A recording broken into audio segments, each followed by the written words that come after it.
Hello and I welcome you to Vigyan recharge. तो पिछली video में हमने जाना कि कोई भी सुपर सीरम शरीर में डालने पर हमारा शरीर उसका क्या हाल करेगा, और अगर दवा सही से ना बनी हो तो शरीर में सीरम की धर पकड़ से पहले हमारा क्या हाल होगा। और इसका बढ़िया उदाहरण था स्टीव रॉजर्स और रेड स्कल। अब देखो, मार्वल वाले बड़े चतुर निकले, उन्हें ये बात अच्छे से पता थी कि कोई ना कोई पढ़ा लिखा आदमी उनके सस्ते एक्सपेरिमेंट की बाल की खाल उधेड़ेगा। तो उन्होंने जानबूझकर ये वीटा रेडिएशन वाला ट्विस्ट डाल दिया ताकि आपके जैसे खतरनाक व्यूअर जीन म्यूटेशन में अटक जाएं और सब कुछ रियल लगे। अब ये ट्विस्ट कोई ऐसे तो था नहीं कि मुंह उठा के आए और बोले चलो डाल दो इसको भी कहानी में, बल्कि ये काम सोच समझकर किया गया था। देखो, जैसे हमारे शरीर को मजबूत हड्डियों के लिए कैल्शियम की जरूरत होती है, और उस कैल्शियम का कोई फायदा नहीं अगर हमारे शरीर में विटामिन डी ही ना हो तो, क्योंकि बिना विटामिन डी के तो कैल्शियम एब्जॉर्ब ना होता। अब ये विटामिन डी मिलेगा कहां से? तो ये मिलेगा सूरज के रेडिएशन से। सूरज से आने वाला यूवीबी रेडिएशन हमारे शरीर के द्वारा सोखे जाने पर विटामिन डी का हमारे शरीर में ही निर्माण करता है। इसका मतलब ये हुआ कि रेडिएशन हमारे शरीर में मौजूद केमिकल्स की क्षमताओं को बढ़ा सकता है, और जिसका प्रूफ हमने अभी देखा है। अब अगर ये बात मुझे और आपको पता है तो मार्वल वालों को भी पता होगी। तो उन्होंने भी वीटा रेडिएशन वाला चक्कर डाल दिया, जिससे सुपर सीरम बॉडी के अंदर स्टेबल हो गया और स्टीव रॉजर्स को सुपर पावर मिल गई। अब अपना ब्रूस बैनर था तगड़ा वाला वैज्ञानिक। तो विज्ञान की तरक्की के बाद बैनर की रिसर्च से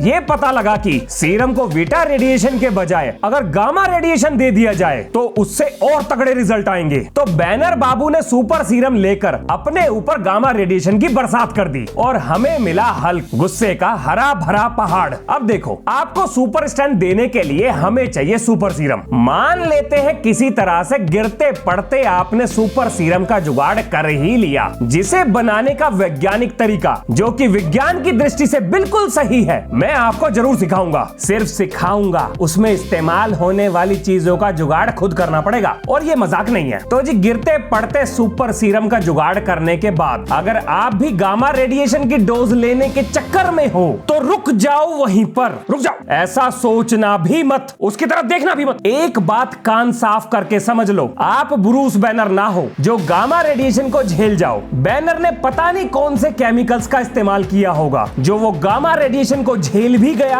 और उसे पावर भी मिल गई। तो चलो पता करते हैं कि ये गामा रेडिएशन कैसे पैदा होता है और उसका हमारे शरीर पर क्या असर पड़ेगा। देखो, कोई भी radio active material gamma radiation पैदा कर सकता है, जैसे यूरेनियम, थोरियम, प्लूटोनियम। और अगर आपको हल्क बनाने के पीछे पूरे देश की सरकार ही लगी हो तो रेडियो एक्टिव मटेरियल आपको किलो में नहीं बल्कि टनों में मिल जाएगा। अब आते हैं दूसरी चीज पर कि गामा रेडिएशन शरीर के साथ आखिर करता क्या है। तो भैया, ये हो जाएगा शरीर के आर पार और मार देगा डीएनए की ऐसी की तैसी, जिससे सुपर स्ट्रेंथ का तो पता ना, पर कैंसर के पूरे लक्षण बन जाएंगे। तो हल्क बनो या ना बनो, पर कैंसर के मरीज जरूर बन जाओगे। तो मुझे ना लगता कि कोई कैंसर को गले लगाने के लिए तड़प रहा होगा। अब क्योंकि आप भी पूरे जालिम हो और हल्क जैसी पावर के लिए अड़ गए हो, तो चलो काम धंधे की बात पर आते हैं और समझते हैं कि क्या है ये रेडिएशन। तो भैया, बात ऐसी है कि रेडिएशन के दो बच्चे थे, एक इलेक्ट्रोमैग्नेटिक और दूसरा न्यूक्लियर। पहले बात करते हैं इलेक्ट्रोमैग्नेटिक की। तो ये है प्योर एनर्जी जो सिर्फ इलेक्ट्रिकल और मैग्नेटिक वेव्स के साथ ही पार्टी कर सकती है। यानी इलेक्ट्रोमैग्नेटिक रेडिएशन सिर्फ इलेक्ट्रिकल और मैग्नेटिक वेव्स को ही डिस्टर्ब कर सकता है, और जैसे जैसे इसका फड़फड़ाना बढ़ेगा यानी ऑसिलेशन बढ़ेगा, ठीक वैसे ही इसकी यानी इलेक्ट्रोमैग्नेटिक वेव की एनर्जी भी बढ़ती जाएगी। जैसे उच्च कोटि के दिव्य रसायन अंदर जाने के बाद शरीर फड़फड़ाने लगता है यानी एनर्जी बढ़ने लगती है, ठीक उसी तरह से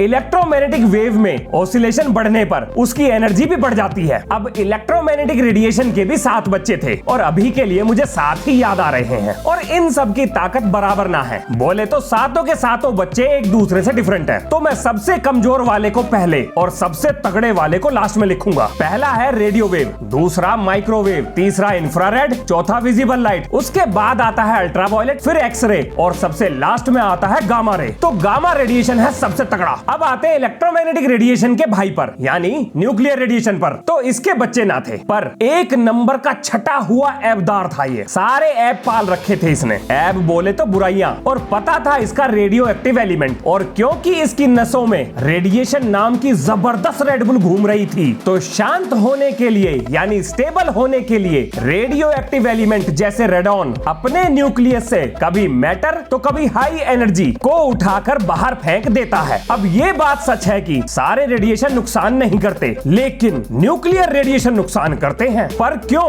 देखो, जब कोई रेडिएशन किसी एटम में से इलेक्ट्रॉन को उठाकर बाहर फेंक देता है तो वो एटम बन जाता है आयन, और न्यूक्लियर रेडिएशन का दूसरा नाम ही आयोनाइजिंग रेडिएशन है। तो ये शरीर के डीएनए की ऐसी की तैसी करते हुए भयंकर तांडव करता है। तो अब तक हमें 4 खतरनाक रेडिएशन मिले। पहला न्यूक्लियर, दूसरा गामा, तीसरा एक्सरे और चौथा हाई एनर्जी अल्ट्रावायलेट रेज, जिसमें यूवी रेज से तो ओजोन और सन स्क्रीन बचा लेती है। और जहां तक मुझे पता है, कोई भी रोज रोज अपने कंकाल की फोटोकॉपी निकलवाने तो ना जाता। मतलब कौन ही वो क्रांतिकारी होगा जो रोज रोज भरपूर मात्रा में एक्सरे को अपने ऊपर डालेगा? ऐसा कौन होगा जिसके शरीर में रोज हड्डियों की संख्या बदल रही होगी? चलो एक मजे की बात सुनो। जब आप एक्सरे मशीन में अपनी हड्डियों की फोटोकॉपी निकलवाते हो तो डॉक्टर एक एल्यूमिनियम की प्लेट का इस्तेमाल करते हैं। वो इसलिए ताकि जिस जगह की फोटोकॉपी नहीं निकालनी है उसको एक्सरे से बचाया जा सके। ये प्लेट एक शील्ड की तरह काम करती है। तो जी 2 रेडिएशन का चैप्टर निबट गया है। अब आते हैं गामा और न्यूक्लियर रेडिएशन पर। अब यहाँ एक बात याद रखना कि न्यूक्लियर रेडिएशन गामा रेडिएशन भी देता है और गामा रेडिएशन आयोनाइजिंग भी है। तो हम सीधा गामा के बारे में ही बात कर लेते हैं। अब मान लेते हैं कि हल्क बनने के चक्कर में आपने अपने तन बदन पर रेडिएशन की बरसात कर ली, गामा रेडिएशन की बरसात। तो इसे मेडिकल की भाषा में बोलते हैं एक्यूट एक्सपोजर। इसकी वजह से शरीर के डीएनए में आए हुए बदलाव के कारण बनेंगे कैंसर सेल्स या होगा सेलुलर डिसफंक्शन। बोले तो सेल अपना काम धंधा छोड़ के नई नौटंकी शुरू कर देगा, और अगर ये नौटंकी ज्यादा बढ़ गई तो होगा राम नाम सत्य, यानी अर्थी का पक्का इंतजाम। अब वैज्ञानिकों ने रेडिएशन एक्सपोजर की एक यूनिट भी बना रखी है। अब कोई किसी को कैसे समझाएगा कि उसने कितना रेडिएशन गटक लिया है? बोले तो कोई तो यूनिट होगी इसकी, जैसे लीटर या किलोग्राम। तो रेडिएशन एक्सपोजर की यूनिट है सीवर्ट, जिसे 1 सीवर्ट से 4 सीवर्ट में बांटा गया है। मान लेते हैं आपने 1 सीवर्ट रेडिएशन गटक लिया, तो ऐसा करने पर आपके शरीर में दर्द और हो सकता है उल्टियां कर दो। और अगर यही गटकने की संख्या 4 सीवर्ट में पहुंच गई तो भाई साहब अर्थी उठ जाएगी। पर किस्मत से हम लोग पूरे साल भर में 6.7 मिली सीवर्ट का ही रेडिएशन गटकते हैं, लेकिन सिर्फ नॉर्मल कंडीशंस में। अगर आप बिना किसी सुरक्षा के रेडियो एक्टिव मटेरियल्स के साथ खेल रहे हो तो भैया ये खेल ज्यादा ना चलने वाला, जल्दी ही आपको ऊपर का टिकट पकड़ा दिया जाएगा। तो अब आपको समझ आ गया होगा कि गामा रेडिएशन कितना खतरनाक है। तो गामा रेडिएशन को दूर से नमस्ते कर दो। और अगर किसी को हल्क बनने की ज्यादा ही खुजली हो रही है तो आगे की बात बहुत ध्यान से सुनना। अब मेरे पास एक वैज्ञानिक जुगाड़ है, लेकिन उसे इस्तेमाल करना डॉक्टर्स की भाषा में एथिकल यानी नैतिक तो कहीं से ना है।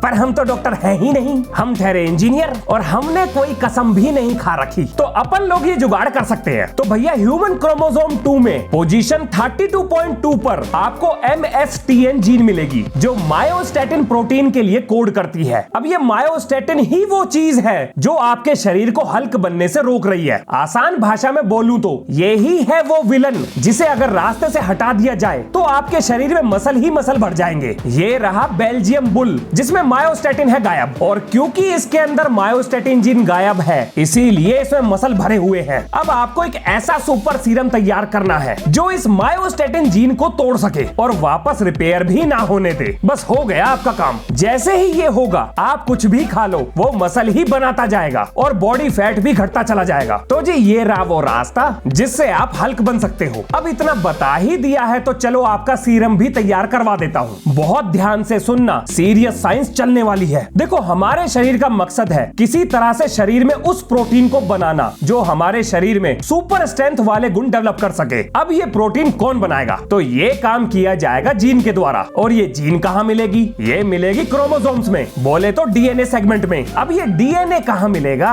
ये मिलेगा सेल न्यूक्लियस में। चलो जी, सबके अते पते लग गए हैं। अब बारी आती है डीएनए को बदलने की। तो ये काम कौन कर सकता है? तो ये काम बड़ी आसानी से एक वायरस कर सकता है। पर कैसे? चलो समझते हैं। शरीर में वायरस जाने के बाद सेल रिसेप्टर से जुड़ते ही वायरस सेल फ्यूजन के साथ ही रिवर्स ट्रांसक्रिप्शन नाम का प्रोसेस चालू हो जाता है, और इस प्रोसेस में वायरस अपने डीएनए से होस्ट सेल यानी आपके डीएनए को बदल सकता है। अब देखो, समस्या ये है कि कोई वायरस आपका ये काम क्यों करेगा? उसने कौन से आपसे पैसे उधार ले रखे हैं? तो हम पकड़ के लाएंगे कमजोर से मरियल से वायरस को, फिर उसके जेनेटिक मटेरियल को बाहर निकाल कर उसे खाली कर लेंगे, फिर उस डीएनए को डालेंगे वायरस के अंदर जिसे हम शरीर में घुसाना चाहते हैं, और ऐसे लाखों वायरस वायरस को पकड़कर एक सीरम तैयार किया जाएगा। अब ये सीरम से भरा हुआ इंजेक्शन डाला जाएगा बॉडी के अंदर और उसके बाद वायरस अपने नेचुरल काम पर लग जाएगा और बनाना शुरू कर देगा अपनी कॉपीज। बोले तो रिवर्स ट्रांसक्रिप्शन की मदद से सेल के डीएनए में बदलाव करके सुपर स्ट्रेंथ वाले प्रोटीन की प्रोडक्शन को चालू करा देगा। और अगर किस्मत ठीक रही तो विज्ञान के जबरदस्त इस्तेमाल से सुपर स्ट्रेंथ हासिल की जा सकती है। अब यहाँ आता है किस्मत का रोल। हमें ना पता कि जैसा हमने प्लान किया है सब कुछ वैसा ही होगा, क्योंकि आपका पिद्दू सा शरीर कोई ना कोई खुराफात तो जरूर करेगा